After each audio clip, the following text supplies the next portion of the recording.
The Singing, Soaring Lark. There was once upon a time a man who was about to set out on a long journey, and on parting he asked his 3 daughters what he should bring back with him for them. The eldest said, "I wish for pearls." The second said, "I wish for diamonds." But the third said, "Dear father, I should like a singing, soaring lark." The father said, "Yes, if I can get it, you shall have it," kissed all 3, and set out. Now when the time had come for him to be on his way home again, he had brought pearls and diamonds for the 2 eldest, but he had sought everywhere in vain for a singing, soaring lark for the youngest, and he was very unhappy about it, for she was his favorite child. Then his road lay through a forest, and in the midst of it was a splendid castle, and near the castle stood a tree. But quite on the top of the tree he saw a singing, soaring lark. "Aha! You come just at the right moment," he said, quite delighted, and called to his servant to climb up and catch the little creature. But as he approached the tree, a lion leaped from beneath it, shook himself, and roared till the leaves on the trees trembled. "He who tries to steal my singing, soaring lark," he cried, "will I devour." Then the man said, "I did not know that the bird belonged to you. I will make amends for the wrong I have done and ransom myself with a large sum of money. Only spare my life." The lion said, "Nothing can save you unless you will promise to give me for my own what first meets you on your return home. And if you will do that, I will grant you your life, and you shall have the bird for your daughter into the bargain." But the man hesitated and said, That might be my youngest daughter. She loves me best and always runs to meet me on my return home." The servant, however, was terrified and said, "Why should your daughter be the very one to meet you? It might easily be a cat or a dog." Then the man allowed himself to be persuaded, took the singing, soaring lark, and promised to give the lion whatsoever should first meet him on his return home. When he reached home and entered his house, the first who met him was none other than his youngest and dearest daughter, who came running up, kissed and embraced him, and when she saw that he had brought with him a singing, soaring lark, she was beside herself with joy. The father, however, could not rejoice, but began to weep, and said, "My dearest child, I have bought the little bird dear. In return for it, I have been obliged to promise you to a savage lion, and when he has you, he will tear you in pieces and devour you." And he told her all, just as it happened, and begged her not to go there, come what might. But she consoled him and said, "Dearest father, indeed your promise must be fulfilled.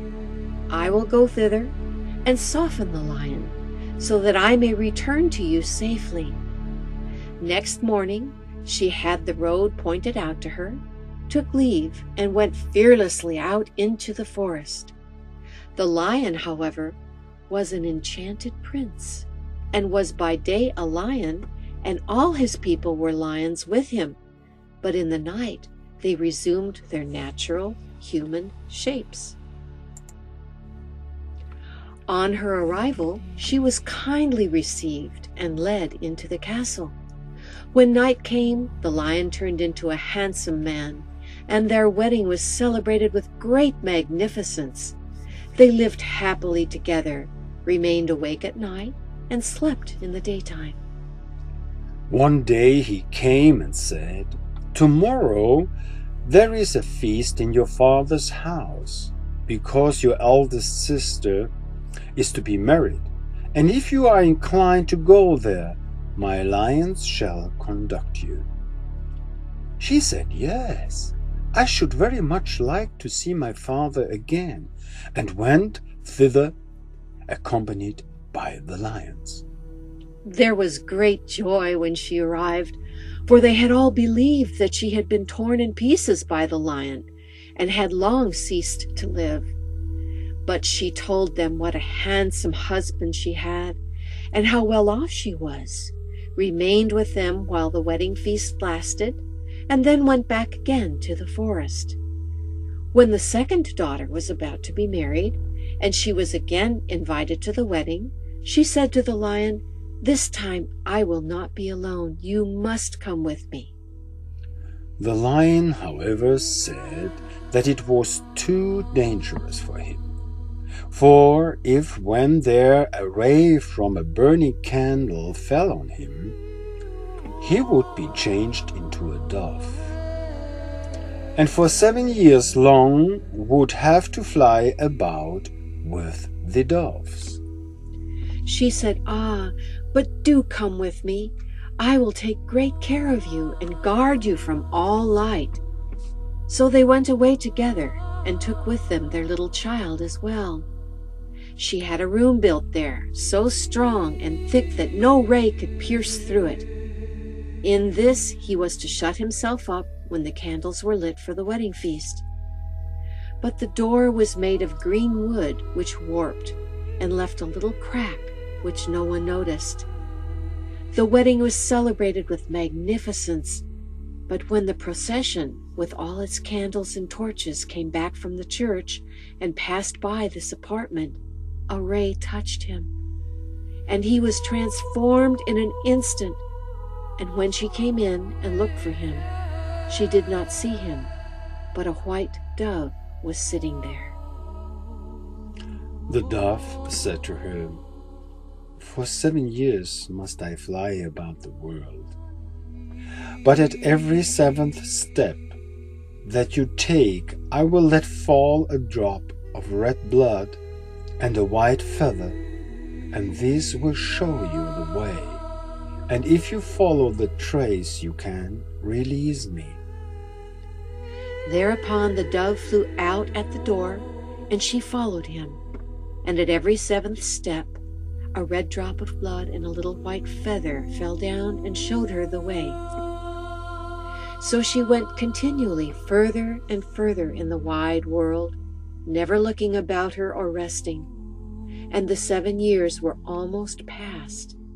Then she rejoiced and thought they would soon be saved, and yet they were so far from it. Once, when they were thus moving onwards, no little feather and no drop of red blood fell, and when she raised her eyes, the dove had disappeared. And as she thought to herself, "In this no man can help you," she climbed up to the sun and said to him, "You shine into every crevice and over every peak. Have you not seen a white dove flying?" "No," said the sun, "I have seen none, but I present you with a casket. Open it when you are in sorest need." Then she thanked the sun and went on till evening came and the moon appeared. Then she asked her, "You shine the whole night through, and on every field and forest. Have you not seen a white dove flying?" "No," said the moon, "I have seen no dove. But here, I give you an egg. Break it when you are in great need." She thanked the moon and went on until the night wind came up and blew on her. Then she said to it, "You blow over every tree and under every leaf. Have you not seen a white dove flying?" "No," said the night wind, "I have seen none. But I will ask the 3 other winds. Perhaps they have seen it." The east wind and the west wind came and had seen nothing. But the south wind said, "I have seen the white dove. It has flown to the Red Sea, where it has become a lion again, for the 7 years are over. And the lion is there fighting with the dragon. The dragon, however, is an enchanted princess." The night wind then said to her, "I will advise you. Go to the Red Sea. On the right bank are some tall reeds. Count them. Break off the 11th and strike the dragon with it. Then the lion will be able to subdue it, and both then will regain their human form. After that, look round and you will see the griffin, which is by the Red Sea. Swing yourself with your beloved onto his back, and the bird will carry you over the sea to your own home. Here is a nut for you. When you are above the center of the sea, let the nut fall. It will immediately shoot up, and a tall nut tree will grow out of the water on which the griffin may rest. For if he cannot rest, he will not be strong enough to carry you across, and if you forget to throw down the nut, he will let you fall into the sea." Then she went thither and found everything as the night wind had said. She counted the reeds by the sea and cut off the 11th, struck the dragon therewith, whereupon the lion conquered it, and immediately both of them regained their human shapes.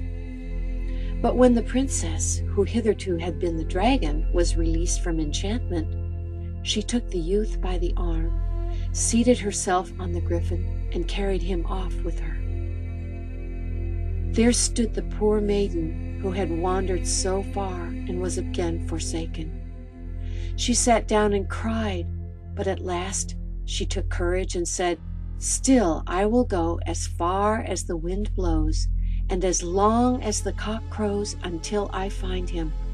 And she went forth by long, long roads, until at last she came to the castle where both of them were living together. There she heard that soon a feast was to be held, in which they would celebrate their wedding.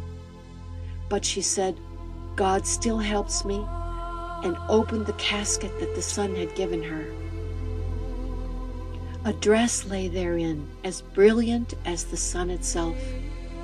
So she took it out and put it on, and went up to the castle, and everyone, even the bride herself, looked at her with astonishment.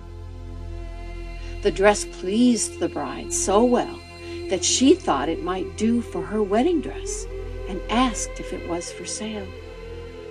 "Not for money or land," answered she, "but for flesh and blood." The bride asked her what she meant by that, so she said, "Let me sleep a night in the chamber where the bridegroom sleeps." The bride would not, yet wanted very much to have the dress. At last she consented, but the page was to give the prince a sleeping draught. When it was night, therefore, and the youth was already asleep, she was led into the chamber. She seated herself on the bed and said, "I have followed after you for 7 years. I have been to the sun and the moon and the 4 winds, and have inquired for you, and have helped you against the dragon. Will you then quite forget me?" But the prince slept so soundly that it only seemed to him as if the wind were whistling outside in the fir trees. When therefore day broke, she was let out again and had to give up the golden dress. And as that even had been of no avail, she was sad, went out into a meadow, sat down there and wept. While she was sitting there, she thought of the egg which the moon had given her. She opened it, and there came out a clucking hen with 12 chickens, all of gold.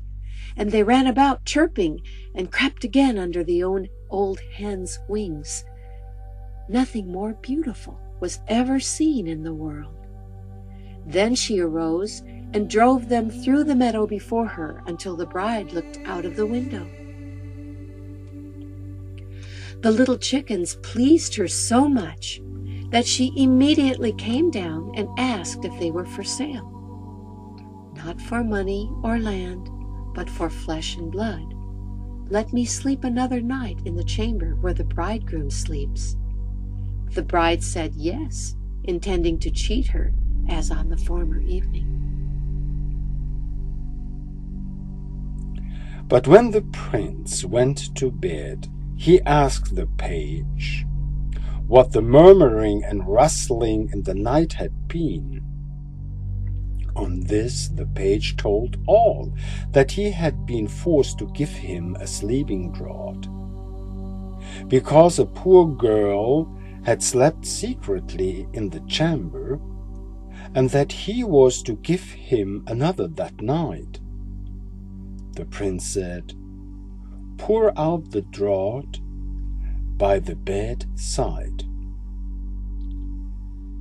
At night she was again led in, and when she began to relate how it all had fared with her, he immediately recognized his beloved wife by her voice, sprang up and cried, "Now I really am released.